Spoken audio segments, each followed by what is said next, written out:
कौन कहता है कि कामयाबी किस्मत तय करती है?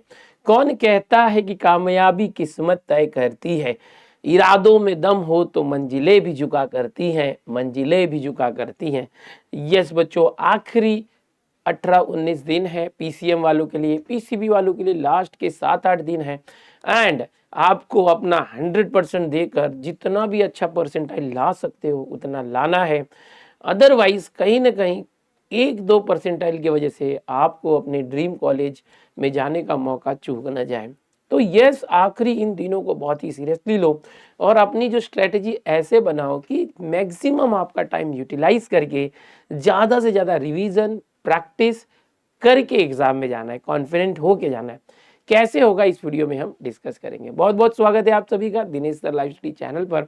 MSTCT 2025 देने वाले बच्चों के लिए गाइडेंस वीडियो है। इस वीडियो में थोड़ी सी जानकारी दूंगा, गाइडेंस दूंगा, मोटिवेशन दूंगा कि आप अपने एग्जाम्स के लिए और बेहतर अच्छे तरीके से प्रिपरेशन कर पाओ। तो 2025 की होने वाली एग्जाम पिछले सालों के कंपेयर में बहुत पहले हो रही है। लास्ट ईयर मई मंथ में एग्जाम हुई थी और उसके पहले और भी लेट जून में हुई थी, बट इस साल जो है अप्रैल मंथ में ही हो रही है। बहुत ही जल्दी आप इन एग्जाम से छुटकारा पा लेंगे, फ्री हो जाओगे। रिजल्ट भी जो अगले महीने मई मंथ में आ जाएगा। बट ये सब क्यों? क्योंकि एडमिशन प्रोसेस जल्दी करने के लिए बोर्ड की एग्जाम को 10 दिन पहले किया गया, सीटी के एग्जाम को भी पहले किया जा रहा है और रिजल्ट जो है मई जून तक आने के बाद जून में ही एडमिशन प्रोसेस चालू करने का इनका इरादा है सीटी सेल का।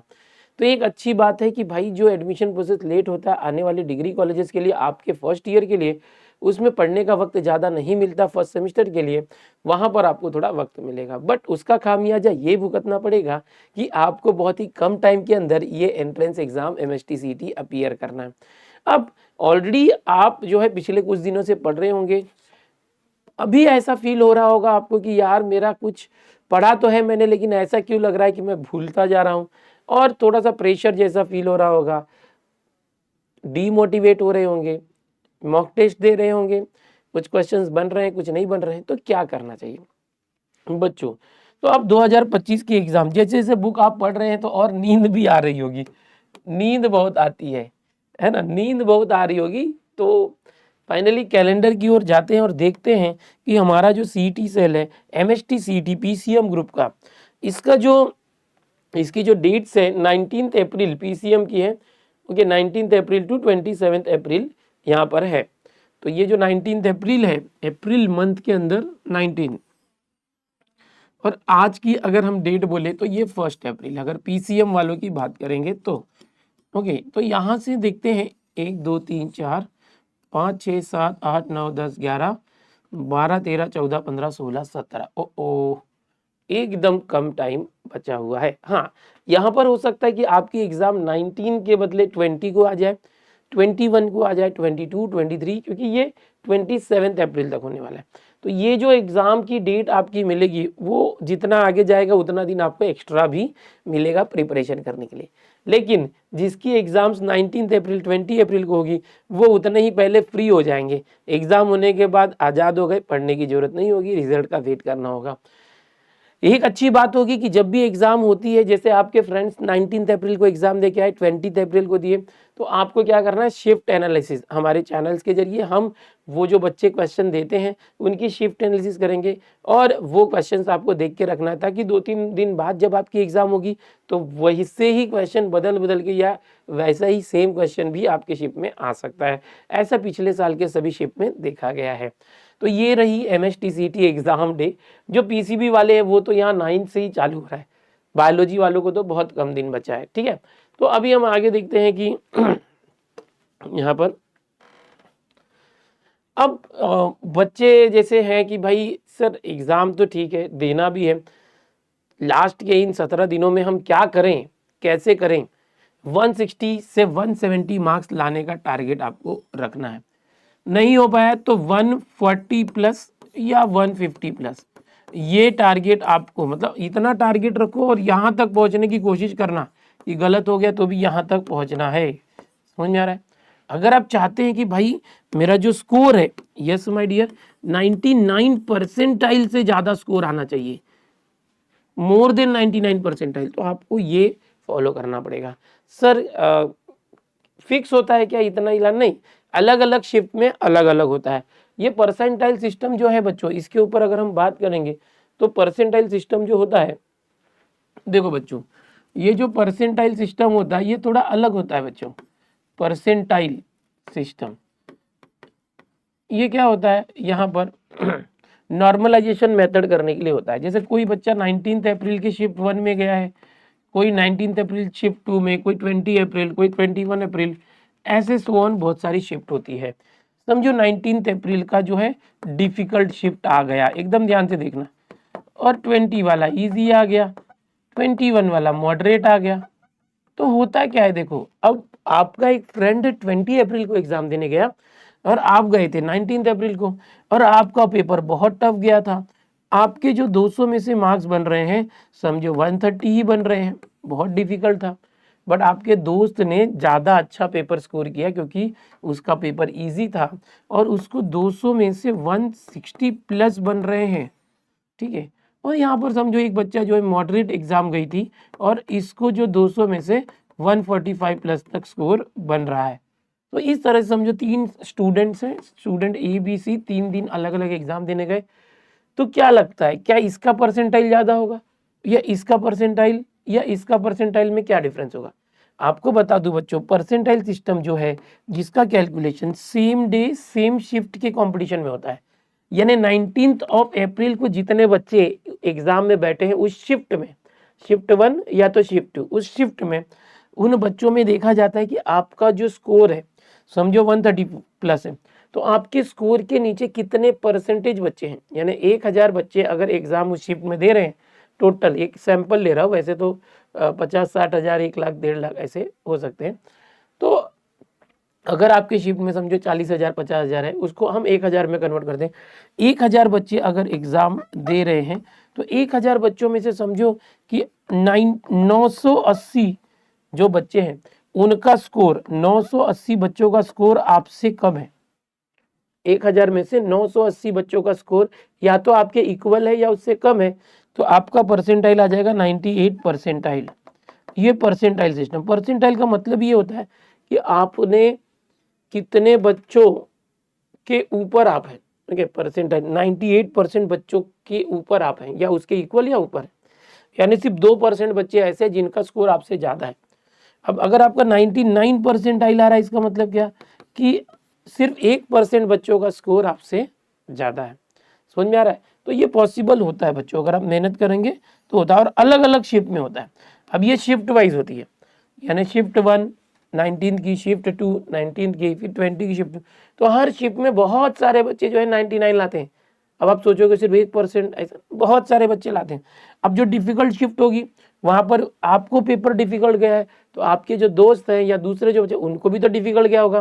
तो ये जो मैंने बताया कि आपके स्कोर के इक्वल या उससे नीचे कितने परसेंट लोग हैं, तो वो तो ज़्यादा ही होंगे, स्कोर कम ही आएगा सबका। तो कम मार्क्स पे भी ज़्यादा परसेंटाइल बन सकता है। समझ में आ रहा है? अगर डिफिकल्ट शिफ्ट, घबराना नहीं है, आपको अपना 100% देना। अगर पेपर इजी है तो ऐसे में बहुत सारे बच्चों का मार्क्स ज़्यादा ही आएगा, तो आपका जो स्कोर है उसके नीचे, अगर यहाँ पर किसी का 130 होगा इस शिफ्ट में, तो हो सकता है उसको 95 to 96 परसेंटाइल ही पहुंचे। बोलिए सर यहाँ 130 में 99 परसेंटाइल बन गया, यहाँ पर 130 लाने के बाद 95 96 परसेंटाइल बन गया, 160 के ऊपर जाने पे 99 परसेंटाइल बन रहा है। और मॉडरेट शिफ्ट में भी ऐसे होता है कि भाई 140 150 तक भी 99 परसेंटाइल बनता है। ये पूरा गेम जो है शिफ्ट का है बच्चों, कि आपकी शिफ्ट कैसी थी, इजी थी, मॉडरेट थी, डिफिकल्ट। तो ये आगे का गेम है, रिजल्ट का गेम है, उसके ऊपर आपको फोकस नहीं करना है। परसेंटाइल सिस्टम, बहुत सारे बच्चे 99 परसेंटाइल के ऊपर आते हैं, बहुत सारे बच्चे 98 परसेंटाइल के ऊपर आते हैं। लास्ट ईयर तो मुझे लगता है कि 1000 के करीब बच्चे थे, ओके, हमारे ही बैचेस के, जो 98 99 के ऊपर थे, बहुत सारे बच्चे थे, ठीक है। मतलब एकलव्य बैच और ये टॉपर्स बैच सब बता रहा हूँ मैं। तो ऐसे सब होता है, मतलब टोटल 95 के ऊपर इतने सारे बच्चे थे, 95 96 97 लाइन से, मतलब नंबर लगता है ना तो फिर जगह नहीं मिलती है कि उनका हम फोटो लगाएं, इतने बच्चे। अब ये एग्जैक्ट डेटा नहीं है मैंने जो बताया है ना, वो मैं आपको रिजल्ट दिखाऊंगा, उसमें एग्जैक्ट डेटा आएगा। मतलब मैं बोलना चाहता हूँ कि हजारों बच्चे जो है ये 90 परसेंटाइल, 95 परसेंटाइल, 96, 97, 98, 99 के ऊपर आते हैं, हजारों बच्चे आते हैं। ऐसा नहीं है कि सिर्फ टॉप 1% आते हैं, क्योंकि हर शिफ्ट में 1-2% निकलते हैं ना, हर शिफ्ट में, और 15-16 शिफ्ट में एग्जाम होती है, ठीक है। तो ये याद रखना है। तो आपके लिए पहले बात तो बोलते हैं ना कि क्या अभी भी, आप लोग में से बहुत सारे बच्चे बोलते क्या अभी भी कर सकते हैं, क्या अभी भी मेरा आ सकता है, क्या अभी भी 99 परसेंटाइल आना मुझ पॉसिबल है? यस। तो ये जो सवाल है संभव है। बस आपको अपना 100% डेडिकेशन के साथ देना है बच्चों। क्या अभी भी 99 परसेंटाइल आना पॉसिबल है? यस बच्चों, अभी भी आप 100 परसेंटाइल ला सकते हैं। जो बच्चे शुरू से पढ़ रहे हैं उनको अपना पूरा रिवीजन करते रहना है। जो बच्चे अभी कुछ दिन पहले स्टार्ट किए उन्हें एकदम ज़्यादा टाइम निकालना है। 24 घंटे में से कम 16-17 घंटे इसमें झोंक दो। और उसमें भी क्या करना है भाई, ऐसा नहीं है कि आप जस्ट पढ़ रहे हो भाई, पढ़ाई भी स्मार्ट तरीके से करना है, थोड़ा सा सिस्टम से करना है, स्मार्ट स्टडी करना है। सिर्फ गधा मजूरी नहीं करना कि बुक लेके बैठे, आपको प्रॉपर प्लानिंग करनी है कि आप कितने घंटे पढ़ने वाले हो। उन घंटों में आपको टाइम देना है कि फिजिक्स कितने घंटे करेंगे, केमिस्ट्री कितने घंटे, मैथ्स कितने घंटे, ये इस तरह से करना है। फिर फिजिक्स कर रहे हैं तो, या केमिस्ट्री या मैथ्स कर रहे हैं तो मैथ्स का जो सब्जेक्ट है 1-2 है, उसमें जो चैप्टर है वो कितने घंटे में कंप्लीट करोगे, आपके पास अवेलेबल टाइम कितना है, ओके। उन अवेलेबल टाइम को कैसे यूटिलाइज करोगे, आपका सिलेबस पूरे अवेलेबल टाइम में कैसे पूरा करोगे, रिवीजन कैसे करोगे, मॉक टेस्ट कैसे करोगे, है ना। ये सारी चीजें आपको स्मार्ट स्टडी के अंदर पहले ही प्लान कर लेना है। बहुत सारे बच्चे क्या करते हैं कि कोई तो बुक खरीद लिए है, उस बुक को लेके घोंकते रहेंगे, ओके। या तो फिर यूट्यूब पे देख रहे हैं तो भाई आज मेरा मैथ्स का लेक्चर देख लिया, कहीं किसी और का लेक्चर देख लिया, कहीं किसी और का, फिर कोई दीदी भैया को फॉलो कर रहे हैं तो कोई अच्छे हैं जो अच्छी स्ट्रेटजी दे रहे हैं, लेकिन कोई फेक वीडियोस बना रहे हैं तो वहां पर देख रहे हैं। फिर वहां पर अरे रिजल्ट की डेट अनाउंस हो गई, परेशान हो जा रहे हैं। परेशान होने के बाद हमारे हेल्पलाइन पे आ रहे हैं, सर रिजल्ट की डेट अनाउंस हो गई, मेरा खुल नहीं रहा रिजल्ट, एग्जाम एडमिट कार्ड नहीं खुल रहा है, एडमिट कार्ड की डेट अनाउंस हो गई, रिजल्ट की डेट अनाउंस हो गई, कुछ भी मतलब ये रिलीज हो गया, वो रिलीज हो गया, सब फेक न्यूज चलती रहती है और आप वहां पे डिस्टर्ब है। तो वो स्मार्ट स्टडी के अंडर नहीं आना है। आपको अपने टीचर्स को प्रॉपरली सेलेक्ट आपने किया है 2-3 टीचर कि भाई ये फिजिक्स इनसे पढ़ना है, केमिस्ट्री इनसे, मैथ्स, तो उनसे आप पढ़ रहे हैं। उसके बाद आप अपनी स्मार्ट स्टडी के लिए अपनी प्लानिंग बनाइए, इतने घंटे मैं फिजिक्स केमिस्ट्री मैथ्स को दूंगा, दिन में इतने घंटे पढ़ूंगा, एक चैप्टर इतने घंटे में करूंगा, उस चैप्टर को पढ़ने के बाद उसका रिवीजन इस तरह से करना है, उसके मॉक टेस्ट की प्रैक्टिस ऐसे करनी है। ये सारी प्लानिंग आप आने वाले जो भी 16-17 दिन है उसकी बना लीजिए और उसके अकॉर्डिंग पढ़ाई करिए। इसको बोलते हैं स्मार्ट स्टडी। नहीं तो क्या होगा कि आप खाली बस यूट्यूब देखे जा रहे हैं, वीडियोस देखे जा रहे हैं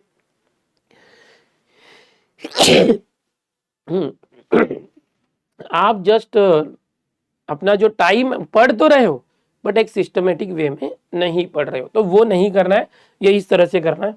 आओ चलो आगे और देखते हैं कि क्या क्या कर सकते हैं लास्ट के इन दिनों में। देखो आप करने को तो बहुत सारी चीजें हैं, टाइम नहीं है अपने पास, ओके। टाइम नहीं है, काम बहुत है, कंटेंट बहुत है, टाइम नहीं है। यूट्यूब पे भी अगर आप एकलव्य 5.0 देख रहे हो तो हमारा जो है पूरा 12th का सिलेबस पूरा होने आया है। अब आखिरी में आपको बस यही है कि क्या करें, अब क्या करें। तो ये सिचुएशन ऐसे है कि पहले तो स्ट्रेटेजी बनानी है और जो आपने ऑलरेडी अगर बना रखी है तो उसको फॉलो करो। आपने अगर पहले से बना रखी थी तो उसको फॉलो करो। समझ में आ रहा है? यहाँ पर मैं 2 काम बोलूंगा कि सबसे पहले आपको जो भी चैप्टर्स हैं उनके कंसेप्ट आप पढ़ ही रहे होंगे पहले से, जो पेंडिंग चैप्टर है उसके लिए करो, जो कंसेप्ट से पूरा पढ़ो और अपनी एक्यूरेसी पे ध्यान दो। एक्यूरेसी के लिए सारे के सारे फॉर्मूलाज और शॉर्टकट ये आपको अच्छे से याद होना चाहिए। मैथ्स की बात करेंगे तो मैथ्स या फिजिक्स है तो उसमें जो फॉर्मूला होते हैं हर चैप्टर के टॉपिक वाइज जो फॉर्मूला आने चाहिए, उसके शॉर्टकट्स याद रहने चाहिए। अगर वो आपको आता है तो आप परफेक्टली एक्यूरेट आंसर निकालोगे और इसकी वजह से आपकी स्पीड बढ़ेगी, कम टाइम में क्वेश्चन सॉल्व करोगे। अब हर क्वेश्चन तो शॉर्टकट से होता नहीं है बट जितने भी पॉसिबल हैं शॉर्टकट से उसको शॉर्टकट देने की कोशिश करो। एक्यूरेसी के लिए बराबर जो ध्यान लगा के क्वेश्चंस को सॉल्व करना है, क्योंकि हल्के में नहीं लेना है कि भाई रफ में भी कर रहे हैं तो प्रॉपर करो, ओके। आधी चीजें हम मन में सॉल्व करते हैं तो वो भी ध्यान पूर्वक करो ताकि कोई गलत ना हो जाए। ऑप्शन चारों सेम होते हैं, आपको पता है ABCD है तो चारों ऑप्शन सेम दिखेंगे, सिर्फ प्लस माइनस का फर्क होगा या यहाँ तो ये इस पे ध्यान देना है। अब इसके लिए क्या करना है कि मैक्सिमम PYQs की प्रैक्टिस करो। अब इतना टाइम नहीं है कि मैं पूरा PYQs कर लूँ क्योंकि 2021, 22, 23, 24 के PYQ न्यू सिलेबस पे अवेलेबल है। तो आपको ये सजेशन रहेगा तो कम से कम 2023 और 2024, समझ में आ रहा है, ये 2 साल के PYQs तो देखो, तो आपको लेवल पता चलेगा कि सीटी में क्वेश्चन कैसे आते हैं। अब हो सकता है कि आप कहीं से क्रैश कोर्स कर रहे हो, कहीं ऑफलाइन आपने क्लासेस लगाई है, कहीं ऑनलाइन किसी टीचर के पास आप पढ़ रहे हो, तो आपको बहुत मज़ा भी आया होगा, अरे वाह मज़ा आ गया, कितना मस्त पढ़ाया, ये वाह मेरे को सब आ रहा है, आपका कॉन्फिडेंस बूस्ट हुआ होगा। तो एक बार आप ये जो क्वेश्चन है इसको गो थ्रू करो 2023 और 24 के PYQ से, देखो आपसे बन रहे हैं क्या। अगर आप ये सॉल्व कर पा रहे हो तो खुशखबरी है, खुशखबरी ये है कि आपने सही तरीके से पढ़ाई की है, आपकी हुई है। लेकिन अगर आप 2023-24 का क्वेश्चन नहीं सॉल्व कर पा रहे हैं तो दुख की बात है कि आपने जितनी भी स्टडी की है वो सिर्फ कंसेप्चुअल की है, कंसेप्चुअल की है और MCQ लो लेवल किया हुआ है, जिससे ये जो 2023-24 में आए हुए क्वेश्चन है घुमा फिरा के हैं, वो सॉल्व नहीं कर पा रहे। तो आपको वो प्रैक्टिस करनी चाहिए। तो आपने अगर कहीं से भी कोई भी पढ़ाई की है वो बहुत अच्छी बात है, आपने कंसेप्ट पढ़ा, MCQ किया, बहुत अच्छी बात है, कोई प्रॉब्लम नहीं। बट PYQs देखो कि CET सेल पूछ कैसा रहा है क्वेश्चन। नहीं तो होगा कि आप तैयारी करके गए हो लोमड़ी मारने की, हिरन मारने के लिए, और सामने से शेर आ जाए तो खुद ही डर जाओगे। यानी क्वेश्चन करके गए हो इजी तैयारी, इजी क्वेश्चंस की, और वहां जाने के बाद क्वेश्चन घुमा फिरा के पूछ रहा है और आप वहीं बेहोश हो जाओ, ऐसा नहीं होना चाहिए, ठीक है। तो पहले से ही देख के जाओ, पछताना ना पड़े आपको। दूसरा कि ज़्यादा से ज़्यादा मॉक टेस्ट आपको अब देना है। ओके, मॉक टेस्ट जो भी हमारे इंटरव्यूज हुए थे पिछले बार जब टॉपर्स आए थे, ओके, तो उनसे यही बोला गया था भाई आप लोग क्या करते थे, तो मैक्सिमम PYQ और मॉक टेस्ट। सबसे पहले हर चैप्टर का फॉर्मूला, हर चैप्टर के फॉर्मूलाज, उसके कंसेप्ट, उसके बेस्ड MCQs करना है, शॉर्टकट्स भी पढ़ना है, उसके बाद PYQs करना है और मॉक, ये सही तरीका है। इस तरह से आप करोगे तो बेस्ट होगा। अब ये भी लगता है ना कि भाई कैसे करना चाहिए, क्या करना चाहिए। जैसे मैंने बताया कि आप जब PYQs देखोगे ना, जो CT सेल का PYQ किसके होते हैं, CT सेल के, CT सेल का क्वेश्चन बैंक होता है। ओके, CT सेल बनाते हैं वहाँ के जो पेपर सेटर होते हैं, तो वो जो PYQ थे वो क्या करते हैं, कहीं ना कहीं से उठाते हैं। इजी लेवल तो बुक से भी उठा लेंगे, टेक्स्ट बुक से भी क्वेश्चन आता है। ओके, कुछ क्वेश्चन एक्सरसाइज से आते हैं, कुछ एग्जाम्पल से, कुछ क्वेश्चन जो होते हैं ना बच्चों, वो JEE मेंस के PYQ उठा के डालते हैं जानबूझ के, JEE मेंस के PYQ। तो यूट्यूब पे मेरी सीरीज है, यूट्यूब पे जो होम प्लेलिस्ट ऐसे होता है ना, वहाँ कोर्सेज करके टैब है, उस कोर्सेज टैब में जाओगे तो मैंने एक JEE मेंस की PYQ सीरीज ली हुई है, वो वीडियोस को देखो जिससे आपको पता चलेगा। अब CT सेल ने दिए हुए क्वेश्चन है, इसकी प्रैक्टिस करोगे तो आपको पता चलेगा कि पेपर का लेवल क्या होता है और उसका एनालिसिस करना है। साथ ही जब आप मॉक टेस्ट दोगे तो मॉक टेस्ट देने के बाद जो उसका सोल्यूशन पूरा रिपोर्ट देखना है कि आपका जो रिजल्ट है कितना आया, कितने क्वेश्चन आपने अटेम्प्ट किए, उसमें कितने रॉन्ग हो गए, है ना, ये सारी चीज़ें, कितने सही हुए, जो रॉन्ग हुए वो क्यों रॉन्ग हुए, उसके सोल्यूशन क्या थे, आपने कहाँ मिस्टेक की थी। तो जो आपकी गलतियां हैं उसको फिर से उसकी एनालिसिस करके वापस से उस मॉक टेस्ट के क्वेश्चंस को अटेम्प्ट करके उसको परफेक्ट करना, अपनी गलतियों को सुधारना। तो मॉक टेस्ट सिर्फ अपीयर होना नहीं है, वो इसलिए होता है कि आप जो गलती कर रहे हो वो पता चले, दूसरा आपको आदत लगे ऑनलाइन एग्जाम देने की। मैं तो ये भी बोलूँगा कि जब भी आप ऑनलाइन एग्जाम देते हैं, मॉक टेस्ट देते हैं, अगर मैं बात करूं आप ऑनलाइन एग्जाम दे रहे हैं, तो आप जब मॉक टेस्ट देते हैं तो ये मॉक टेस्ट देते समय आप लैपटॉप से दो। मॉक टेस्ट कैसे देना है बच्चों, ये जो मॉक टेस्ट है बच्चों, जो भी मॉक टेस्ट होता है, आप किसी भी कोर्स में होंगे, किसी भी टीचर्स का आपने मॉक टेस्ट लिया होगा, तो वो मॉक टेस्ट आप लैपटॉप या कंप्यूटर में अपीयर होने की कोशिश करो। अब बोलोगे सर मेरे पास लैपटॉप नहीं है, कंप्यूटर नहीं है, तो भाई आपके पास नहीं होगा तो आपके कोई रिलेटिव है, कजिन है, पड़ोसी है, उनका जो लैपटॉप है थोड़ी देर के लिए, एक दिन के लिए, 2-3 घंटे के लिए लेके आप कर सकते हो। ओके, तो ऐसे करके आप कोशिश करो, क्योंकि आप एक्चुअल एग्जाम मोबाइल पे नहीं देने वाले हो, एक्चुअल एग्जाम आप कंप्यूटर पे देने वाले हो। ओके, कंप्यूटर होगा, माउस होगा, स्क्रीन होगी, उसके ऊपर सब दिखेगा, आप बैठोगे और वहाँ पर माउस से स्क्रीन पे आप सब करने वाले हो, वहाँ सब दिखता है, बड़ा बड़ा दिखता है, इंटरफेस कैसा होता है टेस्ट सीरीज का, उसकी आदत डालना बहुत जरूरी है। तो ये जो मेरा सजेशन है इसको फॉलो करो। और जिसके बाद नहीं मिल पा रहा है, एकदम गांव में रहते हैं, लैपटॉप कंप्यूटर कुछ नहीं है, तो वो मोबाइल में दो, बट कोशिश करो कि कुछ जो एग्जाम्स हैं वो लैपटॉप कंप्यूटर में देने मिले। अब PYQ जैसे मैंने बताया एटलीस्ट 2023-24 का करो, और अगर ये हो जाता है तो 2021-22 भी अवेलेबल होते हैं, क्योंकि ये न्यू सिलेबस है, तो ये भी करना चाहिए। ओके, नहीं कर पाओगे तो 2022 तो करना ही करना, क्योंकि 2022 में मैथ्स के क्वेश्चन थोड़े घुमा फिरा के भी दिए गए थे। ठीक है, तो एकदम 2023-24 का ही टारगेट रखो, उतना किया तो भी चलेगा, और टाइम बच गया तो 2022 भी करना चैप्टर वाइज। मॉक टेस्ट क्या होता है, देखो चैप्टर वाइज मॉक टेस्ट होते हैं, अगर आप अपीयर करें तो बहुत अच्छी बात है। कम से कम 1 या 2 टेस्ट तो आपको अपीयर करना चाहिए चैप्टर वाइज, एंड उसके बाद कम से कम 5 PCM के फुल लेंथ मॉक टेस्ट आपको देना चाहिए, 5। ओके, 5 PCM मतलब physics chemistry maths, full length मतलब 200 मार्क का। इससे आपको पता चलेगा कि आपके जो 3 घंटे हैं बच्चों, 3 घंटे आप बैठ पा रहे हो कि नहीं। उसमें 1.5 घंटा फिजिक्स प्लस केमिस्ट्री, 1.5 घंटा मैथ्स, तो ये आदत लगानी है। और ये भी कैसे दोगे, जो टाइमिंग होता है सुबह 9 से 12 या दोपहर को 2 से 5, वही टाइम में कोशिश करो। अगर आपको नहीं मिल रहा है अभी टाइम तो रात में दे सकते हो अपने कंफर्टेबल टाइम के हिसाब से, बट जितने भी मॉक टेस्ट दोगे कम से कम 2 या 3 मॉक टेस्ट जो CT सेल की शिफ्ट की टाइमिंग होती है, सुबह 9 से 12 पहली शिफ्ट एंड दोपहर को 2 से 5 दूसरी शिफ्ट, तो उस टाइम के दौरान बैठने की कोशिश करो। एक कुर्सी लगा लो, एक टेबल पे लैपटॉप या कंप्यूटर रख दो और बैठ जाओ। नहीं है तो मोबाइल ही रख दो भाई टेबल पे, और कुर्सी पे बैठो। आप जैसे बैठते हो जमीन पे या यहाँ वहाँ बैठ के करते, वो नहीं करना है। ठीक है, वो नहीं करना, क्योंकि बैठने की 3 घंटे सीधे बैठने की आदत आपको होनी चाहिए, है ना। एकदम ऐसे 3 घंटे आप बैठ रहे हो तो कुर्सी वगैरह बैठो, क्योंकि आप जहाँ एग्जाम देने जाओगे वहां पर कुर्सी होगी, इस तरीके से। अभी जैसे चैप्टर की बात करेंगे, जैसे यहाँ पर लिस्ट आपको दिख रही है, चैप्टर के वेटेज क्या होते हैं ये ऑलरेडी हमने एनालिसिस करके आपको बताया हुआ है। बच्चों अगर बात करेंगे कि जो 11th के चैप्टर है उसमें एक कोनिक्स नाम का चैप्टर आ चुका है। मेजर्स ऑफ डिस्पर्जन जो है ये हट गया है, मेजर्स ऑफ डिस्पर्जन की जगह कोनिक्स आ गया है। ये जो ब्लू कलर में दिख रहे हैं इसमें जो पूरे 11th के चैप्टर हैं, जितने भी 11th के चैप्टर हैं ये ब्लू कलर के, ये 10 चैप्टर हैं। यहाँ पर मेजर्स ऑफ डिस्पर्जन की जगह कोनिक्स है।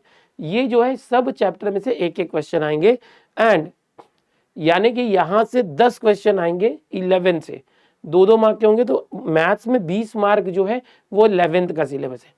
रही बात 12th का जो सिलेबस है, लॉजिक मेट्राइसिस से लेके मैथ्स 1 LPP तक, या मैथ्स 2 डिफरेंशिएशन से लेके PDBD तक, ये जो 15 चैप्टर है यहाँ से 40 क्वेश्चन आएंगे, और ये जो 40 क्वेश्चन होंगे 2-2 मार्क के 80 मार्क होंगे, यानी 15 चैप्टर 12वीं के 80 मार्क के लिए होते हैं, और ये 10 चैप्टर सिर्फ 20 मार्क के लिए होते हैं, बट इसको भी करना जरूरी है। बट पहले 12th वाला अच्छे से करो। अब इसमें भी कुछ चैप्टर जो आपको ये ग्रीन में दिख रहे हैं, ये हाई वेटेज चैप्टर है, उनको स्किप नहीं करना है। ओके, जैसे ट्रीगो है, इसमें से 4 क्वेश्चन पूछे जाते हैं, ऑन एवरेज 8 मार्क का हो गया। वेक्टर से 5 से 6 क्वेश्चन पूछे जा रहे हैं, तो ये 12 मार्क्स हो गए, 10 से 12 मार्क। लाइन प्लेन से 4 क्वेश्चन पूछे जा रहे हैं, 8 mark. Differentiation 3 question, okay. Application of derivative 4 question, indefinite integration 4 question, differential equation 3 question. तो ये थोड़े से हाई वेटेज चैप्टर है, इनको स्किप नहीं करना है, ये बहुत इंपॉर्टेंट है। ओके, तो ये मैंने आपको यहाँ पर बताया किस तरीके से होता है, ये पूरी शिफ्ट एनालिसिस है जो भी हमने बताया आपको। अभी अगर कोई बच्चे बोले कि सर हम मॉक टेस्ट कैसे दें, तो जो बच्चे हमारी बैचेस में हैं, आप टॉपर्स एडवांस में हो, टॉपर्स ड्रॉपर में हो, या प्रो बैच में हो, या क्रैश कोर्स में, आप सभी को हमने मॉक टेस्ट जो है उसका कोर्स इंक्लूड करके दिया है, आपको खरीदने की जरूरत नहीं है। ओके, लेकिन जो बच्चे हमारे कोर्सेस में नहीं है उनके लिए ये जो मॉक टेस्ट है परख नाम से, परख CT test 5 PCM mock test है। ओके, ये जो है अवेलेबल है दिनेश सर ऐप पर। ये 259 की प्राइसिंग है, बट 50 रुपीज़ का कूपन अप्लाई किया गया, 209 में ये अवेलेबल है, 209 में ये डिस्काउंट प्राइस पे है।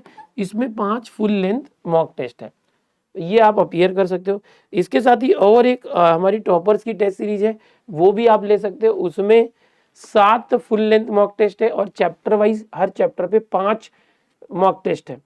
टोटल 25 चैप्टर पे 125 मॉक टेस्ट है, वो टॉपर्स टेस्ट सीरीज के नाम से हमारे ऐप के ऊपर अवेलेबल है।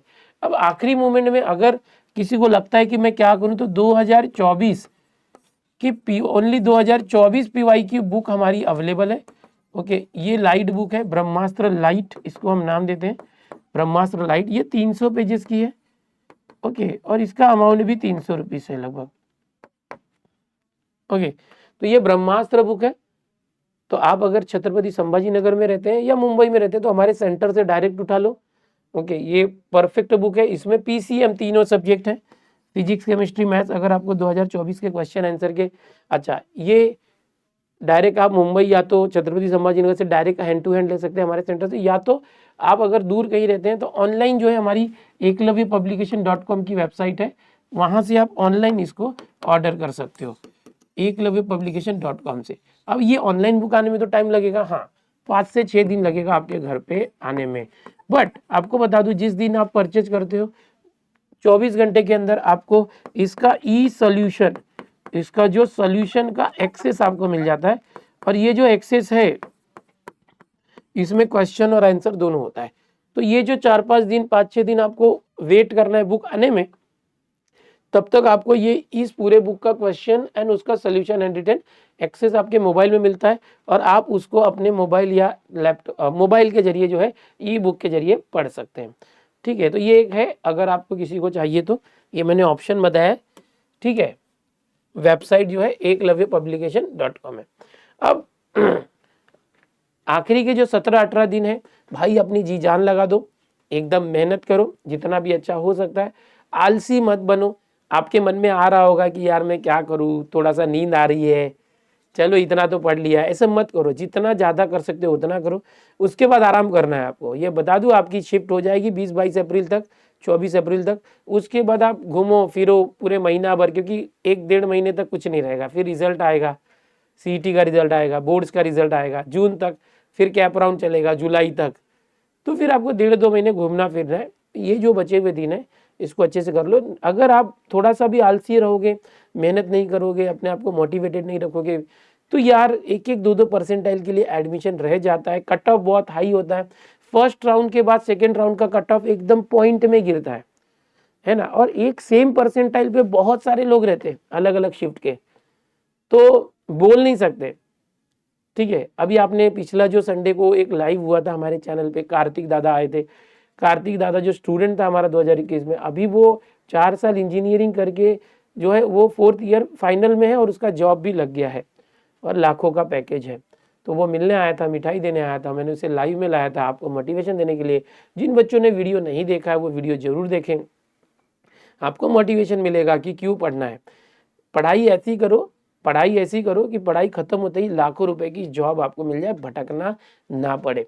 वो आपका मेन एम होना चाहिए। मैंने बताया था उस वीडियो में भी कि आपके माँ बाप ने आपको पाला है, आपको किसी भी कंडीशन में पाला है, अपना सब कुछ आपको दिया है। अब आपकी बारी है, उन्होंने जितनी तकलीफें झेली अपने जीवन में, उन सारी तकलीफों से दूर करके उन्हें ऊपर उठाना है, और उन्हें सारी सुख सुविधाएं देने का जिम्मा तुम्हारा है। एक अच्छी खासी जिंदगी, एक अच्छा खासा रहन सहन, खाना पीना, ये सब व्यवस्था आपको करनी है, और वो होगा सिर्फ पढ़ाई से। पढ़ाई में वो ताकत होती है बच्चों। ठीक है, और अगर आप ये सब नहीं करोगे, आलसीगिरी करोगे, कैसे तैसे एडमिशन लेके कम परसेंटाइल पे एवरेज कॉलेज में, फिर कहीं ना कहीं 4 साल के बाद भटकना पड़ेगा जॉब के लिए। और नॉर्मली जो बच्चे अच्छा नहीं करते, उनका सिलेक्शन नहीं हो पाता, फिर वो 20-30 हज़ार रुपये महीने के जॉब पे फिर जाते हैं। उतना तो कोई बेगारी जो मजदूर होता है वो भी कमा लेता है। ठीक है ना, फिर इतना पढ़ लिख के क्या मतलब। तो अगर करना है तो बहुत अच्छा करो। चोरी करनी है तो 100 रुपए की नहीं करना है, करोड़ों की चोरी करो, वरना मत करो। वैसे नौकरी विक्री भी करनी है तो यार लाखों की करो। या 10-20 हज़ार की नौकरी करने के लिए पैदा हुए क्या? नहीं। कोई भी काम करना है, आपने सोचा बड़ा करो, छोटे के लेवल में मत पड़ो, बड़ा करो। बड़ा करने के लिए मेहनत करना पड़ेगा, मेहनत करोगे तो होगा, मेहनत करने से होता है। समझ आ रहा है। और कभी कभी ना, मतलब 50 ओवर की मैच में पूरे 50 ही ओवर इंपॉर्टेंट नहीं होते, लास्ट का 1-2 ओवर इंपॉर्टेंट होता है। समझ में आ रहा है, लास्ट के 1-2 ओवर में गेम पलट जाता है। तो आपके भी लाइफ का जो ये पूरा आपने इतने साल पढ़ाई की, और लास्ट का जो 1-1.5 महीना है CET का, अगर पूरा 1.5 महीना 1 महीना नहीं किया ना, तो ये लास्ट के 15-20 दिन बहुत इंपॉर्टेंट है। गेम पलट सकते हो आप। कोशिश करो, करने वालों की जीत होगी, हार नहीं होगी। ठीक है, तो बस यही चीज़ें हैं, आप मोटिवेटेड रहो, अपने आप को मोटिवेटेड रखो। और हॉल टिकट कब आएगा कब नहीं आएगा इससे रिलेटेड वीडियो हमारे चैनल पर आएगा। आप थोड़ा सा फेक चैनल से बच के रहो। बहुत सारे फेक चैनल्स बने हुए हैं जो स्कैम कर रहे हैं, अपने चैनल का नाम तक बदल देते हैं। फिर अभी जो कुछ 1-2 चैनल मैं देख रहा हूँ अभी नाम ही बदल दिया है, रोज़ आके वीडियो डालते हैं कि MSTCT एडमिट कार्ड की डेट आ गई। रोज़ आएंगे, रोज़ एडमिट कार्ड का डेट का एक ही वीडियो बनाएंगे, एडमिट कार्ड की डेट आ गई, और जबकि आई नहीं होती है। फिर आप परेशान हो जाते हो, अरे यार पोपट हो गया, अप्रैल फुल बनाया, ठीक है ना। तो आपको पता चल जाता, आप तो इतने बड़े हो, तो चैनल को वहाँ पे 3 डॉट होते हैं, रिपोर्ट कर सकते हो या तो डोंट रिकमेंड ऐसा कर सकते हो, तो वो चैनल आपको रिकमेंडेशन में नहीं आएगा।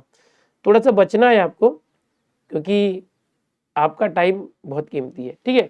इसके साथ ही मैं एक बता दूं एक बहुत ज़बरदस्त चीज़ कि भाई यूट्यूब पर एक चैनल हमने जो बनाया आप लोगों के लिए। अच्छा, ये हेल्पलाइन नंबर है, आपके मन में कुछ सवालात है, आपको डिस्टर्ब है, तकलीफ है, तो आप इन नंबर पे व्हाट्सएप मैसेज कर सकते हैं, कॉल करके हमसे बात कर सकते हैं, हमारी टीम से बात कर सकते हैं, वो आपको गाइड करेंगे चीज़ों को लेकर।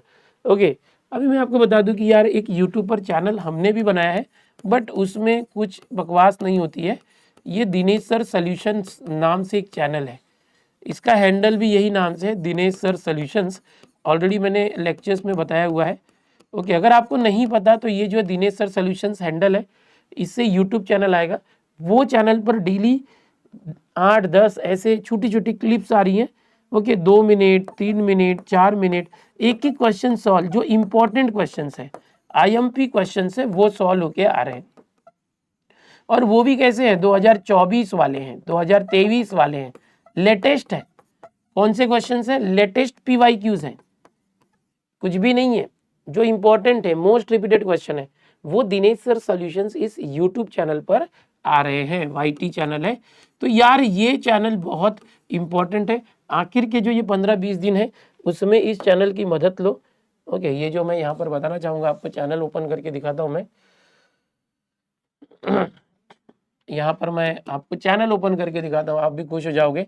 और ये फ्री है, फ्री है, फ्री है, बार बार बता रहा हूँ, फ्री है भाई साहब। उसके अंदर क्या है कि उसका फ़ायदा लो, हम लोग मेहनत कर रहे हैं, आपको कंटेंट अवेलेबल करके दे रहे हैं, वो कंटेंट से फ़ायदा लो। मैथ्स के लिए वो बहुत यूज़फुल होगा, हर एक चैप्टर के बहुत सारे जो क्वेश्चन है वहाँ पर आ रहे हैं। यहाँ पर हम दिखाना चाहेंगे आपको, yes, Dinesh sir solution, Dinesh sir solution,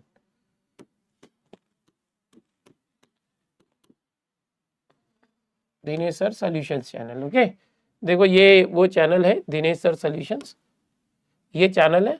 यहाँ पर बता दें, देखो बहुत ही कम टाइम में, पिछले एक हफ्ते के अंदर 66 छोटे छोटे क्लिप्स आ चुके हैं। यहाँ पर देखेंगे अभी डिफरेंशिएशन के क्लिप्स आ रहे हैं बहुत सारे, 27 क्वेश्चन डिफरेंशिएशन के ही आ चुके हैं। ओके, यहाँ पर देखोगे, देखो ये छोटे छोटे video, 2 minute 2 minute 3 minute 2 minute, छोटे छोटे से, है ना, खाना खाते समय, रास्ते में, बस में, ट्रेन में, आते जाते। ओके, अब ये मैक्सिमम हम लोग 12th का भी कर रहे हैं आप लोग के लिए, ये हमारा फ्यूचर प्लान है, आने वाले साल में बच्चों के लिए हमने बनाना था, बट मैं बोला यार इस साल के बच्चों को भी थोड़ा कुछ फ़ायदा हो जाए। तो ये अलग अलग चैप्टर्स यहाँ पर धीरे धीरे अपलोड हो रहे हैं। ये देखो, ये पेयर ऑफ स्ट्रेट लाइन्स है, फिर मतलब बहुत सारा आ चुका है, लीनियर प्रोग्रामिंग है, तो ये बहुत सारा, और ये सब मोस्ट एक्सपेक्टेड क्वेश्चंस हैं जो 2024 के ज़्यादातर हैं, ठीक है। तो ये चैनल को सबसे पहले तो यहाँ से सब्सक्राइब करना है। ओके, और यहाँ पर प्लेलिस्ट में भी जाके देख सकते हैं चैप्टर वाइज, या तो वीडियोस में, हर वीडियोस को नंबरिंग है, चैप्टर का नाम और नंबरिंग, उसके हिसाब से, तो ये भी आपको बूस्ट करेगा। 2024 के PYQs फ्री में यहाँ पर बहुत सारे अवेलेबल हैं आपको, ठीक है। तो होप सो ये स्ट्रेटजी आपको अच्छी लगी होगी, इसको सब फॉलो जरूर करो। यूट्यूब पर हमारा एकलव्य 5.0 सीरीज चल रहा है, डेली 7 से 8 में लेक्चर होते हैं, उसको फॉलो करना है। मैंने आपको फ्री टेस्ट सीरीज भी दी हुई है चैप्टर वाइज, उसका फायदा लो। अगर आप यूट्यूब स्टूडेंट हैं तो फ्री मॉक टेस्ट दिया है, पूरे 15 चैप्टर के 15 टेस्ट आपने दिया भी होगा। अगर कोई चैप्टर आपने नहीं दिया तो अभी भी वो अवेलेबल है। आपने हमारी फ्री मॉक टेस्ट सीरीज नहीं अटेम्प्ट की थी, जो फ्री है, तो वो अटेम्प्ट करो। हमारा जो दिनेश सर ऐप है वहाँ पर फ्री स्टडी मटेरियल में, या वेबसाइट के जरिए जाके दो, वो अभी भी ओपन है आप लोगों के लिए, आप कभी भी एग्जाम दे सकते हो। चैप्टर वाइज वहाँ से प्रैक्टिस कर लो, ठीक है। तो ये एक तो मेरी तरफ से फ्री मॉक टेस्ट सीरीज है, आप लोग उसका फ़ायदा लो।